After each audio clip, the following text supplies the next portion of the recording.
پہلے تو میں نے مسلمانوں کے اخلاق سنے تھے، اب تو میں نے دیکھ بھی لیے، پر یہ بتا جب 12,000 آیا تھا جان کیوں نہیں چھڑائی؟ تو حضرت چارہ کاٹتے کاٹتے رو پڑے،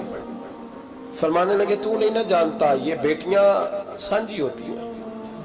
پتہ نہیں نا؟ میرے رسول پاک نے تو حاتم تائی کی بیٹی کے سر پہ کپڑا رکھ کے کہا تھا بیٹیاں برابر ہوتی ہیں، تو یہ نہیں پتا جب اس کی 6 بیٹیوں کی شادی ہوئی ہے میرے اندر روحانیت کتنی بڑی ہے۔ فرمایا پھر 12,000 آیا ہے تو 2-4 بچیاں پھر گئی ہیں، تو یہ نہیں پتا میں اندر سے راضی کتنا ہوں، میں تیری نوکری کرتا رہوں گا، پتہ نہیں اللہ کتنی بیٹیوں کو بیاہ دے گا۔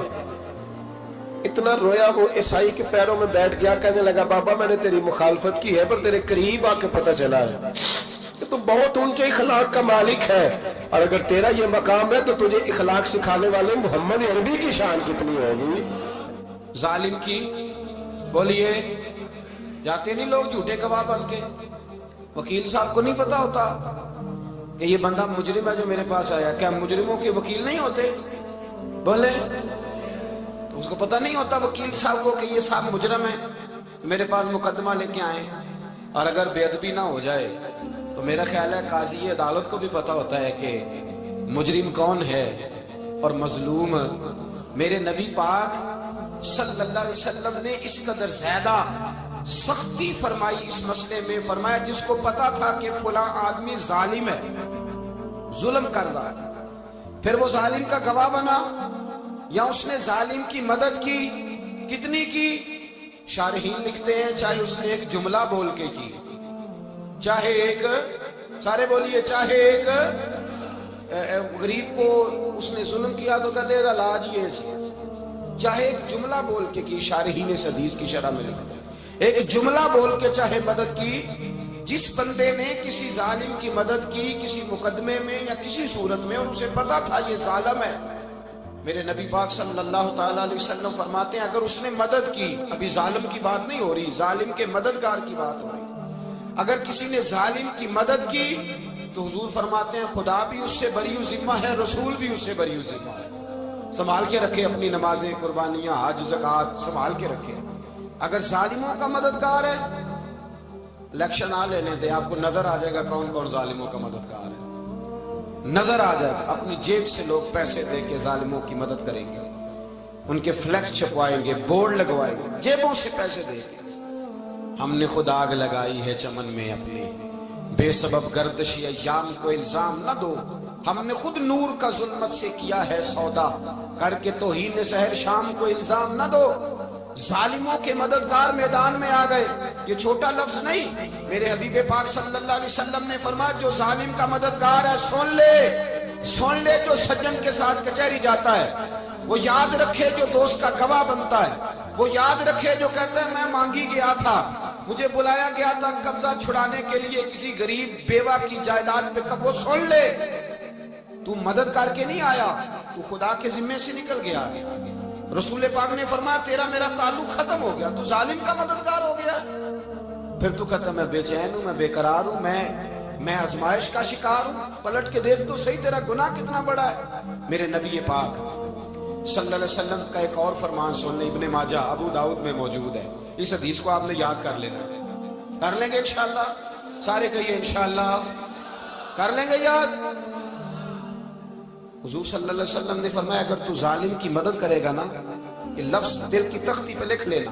یہ مکافات عمل ہے، مکافات عمل دنیا، ادھر کرو گے تو ادھر بھرو گے۔ فرمایا اگر تو کسی ظالم کی مدد کرے گا، سن لے حضور کا فرمان ہے، اگر تو ابن ماجہ ابو داؤد سیاہ میں موجود ہے، فرمایا اگر تو کسی ظالم کی مدد کرے گا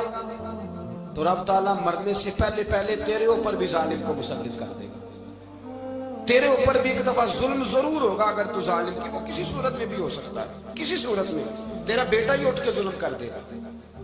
تو الجھ جائے گا، کسی نہ کسی جگہ تیرے لیے تباہی کا سامان ہوگا، تیرے اوپر ظلم ہوگا، اس لیے کہ تو ظالموں کا مددگار ہے۔ چاہیے یہ تھا کہ تو مظلوم کی مدد کرتا، انسانی ایمانی یقین کا فریضہ سر انجام دیتا، تو ظالموں کا مددگار ہو گیا۔ ٹٹول کے دیکھ لیں، رزلٹ نکال کے دیکھ لیں، ہمارے زمانے میں ظالموں کے مددگار زیادہ ہیں، اتنی لمبی زبانیں نکال کے ظالموں کی مدد کرتے ہیں، بڑے بڑے کالم نویس اللہ نے انہیں قدرت دی لکھنے کی، تو اپنا قلم ظالموں کی مدد میں خرچ کرتے ہیں۔ وہ لوگ جن کو اللہ تبارک و تعالیٰ نے قدرت دی، ہمت دی، طاقت دی، کچھ لوگ ان کے حلقہ احباب میں، وہ اپنے لوگوں کو استعمال کر کے ظالموں کی مدد کرتے ہیں، ظالموں کی مدد کرتے ہیں۔ میرے نبی کریم سید عالم نور مجسم صلی اللہ علیہ وسلم نے فرمایا، اگر تو نے ظالم کی مدد کی تو جب تک تو توبہ نہیں کرے گا رب تجھ سے ناراض ہی رہے گا۔ اللہ تجھ سے، او بھائی جس سے رب ہی ناراض ہو گیا، نہ کھانا نہ پینا نہ سونا نہ جاگنا نہ نیند، پھر تیری ہر چیز تیرے لیے آزمائش ہو جائے، پھر تیرا سایہ بھی تیرے لیے خوف کا سامان بنے گا، پھر زندگی جیتی جاگتی لاش بن جائے گی، تو اپنے کندھوں پر اپنی میت اٹھائے پھرے گا جب تو ظالم کا مددگار ہوگا۔ اور نبی پاک صلی اللہ علیہ وسلم نے فرمایا ظالموں کا مددگار بھی ظالم ہوتا ہے، ظالموں کا مددگار بھی، سارے بولے ظالموں کا مددگار بھی، نہیں کو نہیں، آپ سارے نہیں بولے، ایک دفعہ بولے ظالموں کا مددگار بھی، پکی بات ہے، ظالموں کا مددگار بھی۔ اللہ اکبر، جس کا یارانہ ہو، جس کا دوستانہ ہو، جو کہے میں نے نا اس کو اوکھے ویلے کے لیے ظالم کو یاد رکھا ہوا ہے۔ کبھی مشکل میں رکھے نہیں ہوئے لوگوں نے ظالم دوست،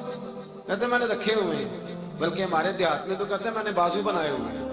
کس کو بازو بنا لیا؟ ظالم بھی کبھی بازو ہوتا ہے، جو ظلم کی تلوار لیے میدان میں کھڑا ہے۔ قارون، حامان، فرعون، نمرود کا حال نہیں لوگوں نے دیکھا؟